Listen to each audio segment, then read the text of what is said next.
இந்த வீடியோவில் ஸ்பைசியான மோர் குழம்பு எப்படி செய்கிறதுன்னு பார்க்கலாம்.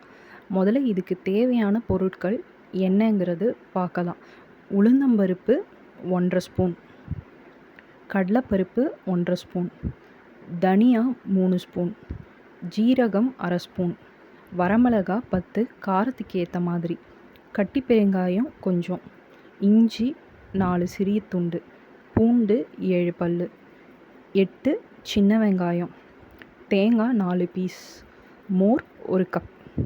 இந்த இன்க்ரீடியன்ஸை வச்சு அப்ராக்சிமேட்டாக ஒரு 4 பேருக்கு தேவையான மோர் குழம்பு செய்யலாம்.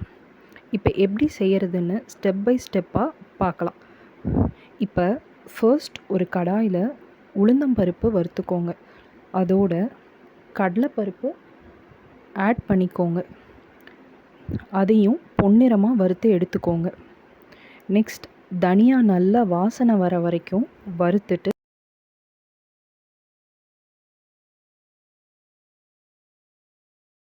கூட கொஞ்சம் சீரகம் சேர்த்து வறுத்து எடுத்து வச்சுக்கோங்க. இப்போ 1 ஸ்பூன் எண்ணெய் சேர்த்து பெருங்காயம் வறுத்துக்கோங்க.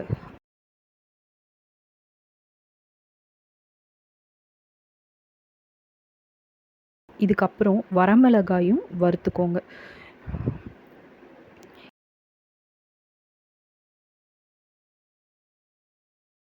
இது எல்லாத்தையும் மிக்சியில் போட்டு இது கூட தேங்காய், இஞ்சி, பூண்டு, சின்ன வெங்காயம் கொஞ்சமாக தண்ணி சேர்த்து ஃபைனாக அரைச்சிக்கோங்க.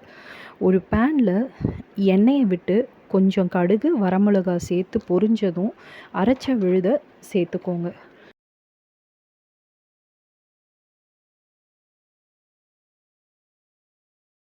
அது கூட கொஞ்சம் உப்பு, மஞ்சத்தூள் சேர்த்து வதக்கிக்கோங்க.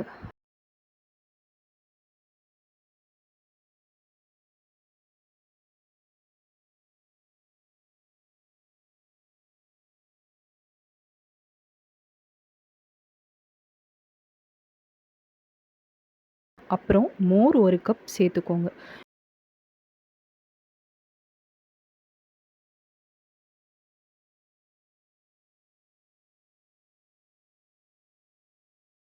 அது கூட தேவையான தண்ணி ஊற்றி கொதிக்க விடுங்க. கூட கொஞ்சம் கருவேப்பிலை சேர்த்துக்கோங்க.